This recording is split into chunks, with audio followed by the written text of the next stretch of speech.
Borobudur.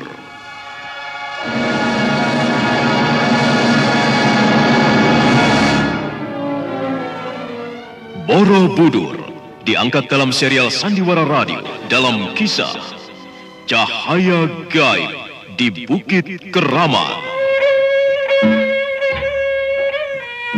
Naskah karya Edi Dosa, ide cerita M. Satria Pinandita, didukung oleh para pemain Petrus Urspon sebagai Gunadarma, Renita sebagai Udiani, Edi Dosa sebagai Rakai Pikatan, Nugraha sebagai Balaputra Dewa, Elsa Surya sebagai Sarwapala, Imron Sahdan sebagai Samaratungga, Idris Apandi sebagai Kalayaksa, Aris Sudiro sebagai Purnawijaya, dibantu oleh Lita Arlita, Iwan Dahlan, Pri Panggi. Pembawa cerita Asdi Suhastra, teknik dan montase Joko SP, sutradara Edi Dosa.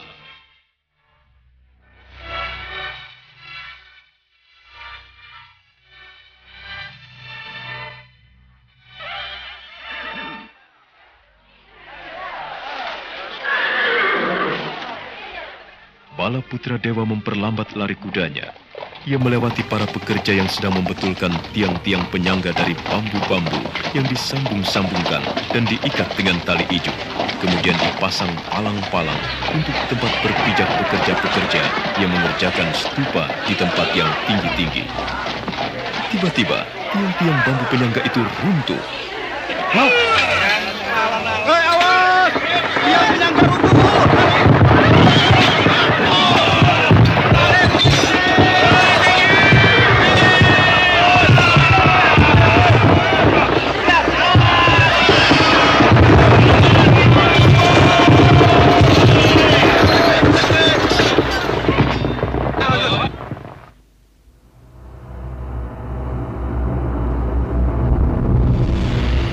Balaputra Dewa jatuh bergulingan dan hampir saja tertimpa salah satu bambu yang jatuh belakangan.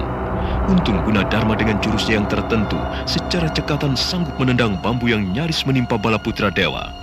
Namun rupanya Balaputra Dewa salah mengerti. Kurang ajar! Kalian sengaja membunuhku ya? Hah? Mana pemimpinnya? Sabar Pangeran, ini kecelakaan. Sama sekali tidak ada kesengajaan. Mestinya tali-tali itu sudah harus diganti dengan yang baru. Tapi barangnya belum datang, Pangeran.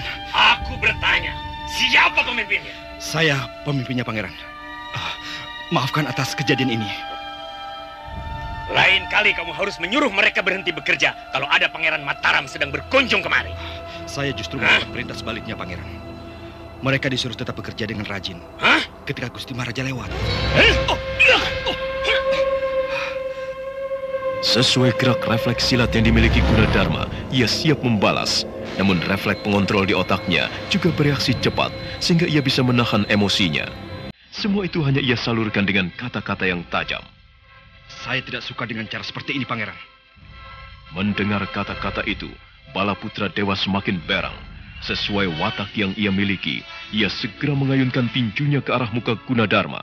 Namun dengan cekatan pula, Gunadarma menghindar sehingga membuat darah Balaputra Dewa semakin mendidih. Kamu mau melawan aku, Gunadarma? Saya hanya membela diri. Diri saya! Hentikan Balaputra! Tiba-tiba hampir bersamaan, Baginda Sri Maharaja, Rakai Pikatan dan Wardani segera mendekati tempat di mana hampir terjadi perkelahian antara Gunadarma dan Balaputra Dewa. Jangan diteruskan!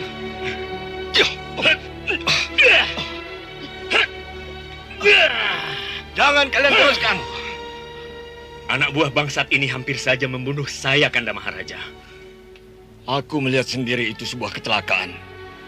Dan kecelakaan dalam pekerjaan besar setiap saat bisa terjadi. Tidak pernahkah terlintas di hati Kanda Maharaja untuk membela adiknya sendiri? Kenapa justru membela orang lain? Aku tidak membela siapapun.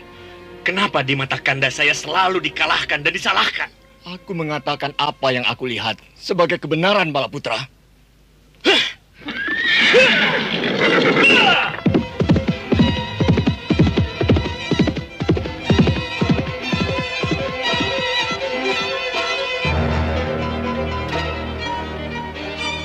Bala putra dewa dengan kesal memacu kudanya, meninggalkan rombongan. Gunadarma hanya kelihatan menunduk. Rakai Pikatan dan Putri Pramodawardhani berpandangan. Sesaat keadaan menjadi hening dan kaku. Maka Sri Maharaja berusaha mencairkan suasana. Harap kalian memaklumi. Watak Dinda Bala Putra Dewa memang agak pemarah dan keras. Wardhani, Ya, ya. ayo kita kembali ke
Hatinya masih sakit atas perlakuan Udiani. Jangan sedih, Udata.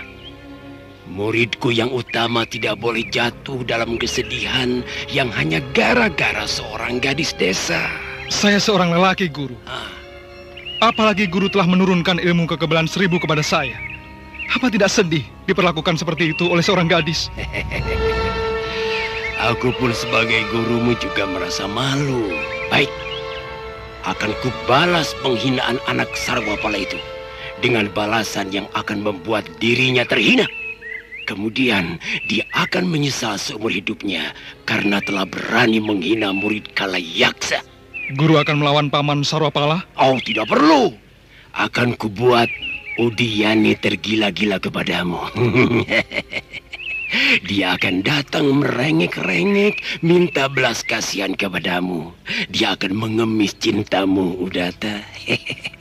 Benarkah itu, Guru? Bagaimana caranya? Kamu akan kuberi ilmu pelet panguripan.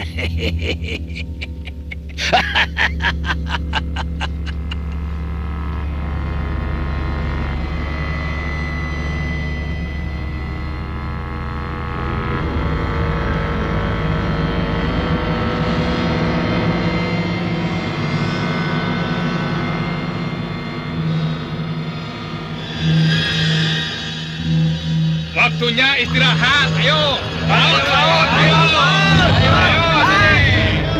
Istirahat dulu, ayo,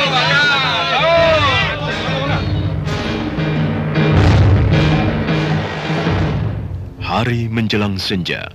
Matahari telah memancarkan warna kekuningan yang indah, menandakan sebentar lagi hari akan gelap. Gunadarma dengan membawa peti kayu peralatan kerja Dang Acarya berjalan pulang. Di perjalanan itu, ia bertemu dengan Udiani, yang dari hari ke hari hubungan mereka semakin dekat. Hubungan batin dua insan itu semakin erat terikat dalam cinta.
menginginkan keluarga raja mempunyai hubungan dengan orang-orang dari Wangsa Sanjaya. Tetapi bagaimana dengan Sri Maharaja sendiri? Apa beliau sebagai ayah kandungnya menyetujui? Menurut pendapatku, Baginda Sri Maharaja tidak punya keberatan apa. Karena aku yakin beliau lebih arif dan wawasannya lebih luas. Tidak seperti Pangeran Balaputra Dewa yang jumawa dan pemarah itu.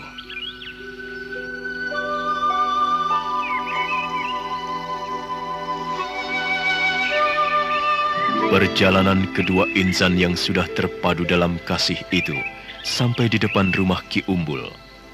Bagi kedua insan itu, perjalanan mereka terasa cepat sampai. Saat itu, Ki Umbul sedang membersihkan halaman. Melihat kedatangan kedua insan yang tampak cocok itu, ia menyambut dengan tingkah laku yang cukup lucu. Wuluh, Paman lihat kok kalian akan menjadi seperti Mimi dan Mintuno ya. Oh ya Paman, malam ini saya akan menginap di Wisma Stapala. Oh. Kenapa Kakang menginap di sana? Dang Acarya akan membicarakan soal yang paling pelik, yaitu tentang pemasangan arca Triratna di vihara itu. Walah, sudahlah. Tidak usah kecewa, Cahayu. Kalau kamu kangen dengan suara suling, Paman Umbul juga bisa meniup suling. Yang penting, jajanan bikinanmu harus tetap kamu kirim kemari ya, Udia. Kenapa, Paman? Loh, yang memulaikan kamu. Setiap sore kirim jajanan. Sehingga cacing-cacing dalam ususku ini jadi ketagihan. Kalau sehari saja tidak makan jajanan buatanmu, wah cacingnya ngamuk. Sampai perutku jadi mules. Bisa aja. Tapi hanya malam ini kan, Kang?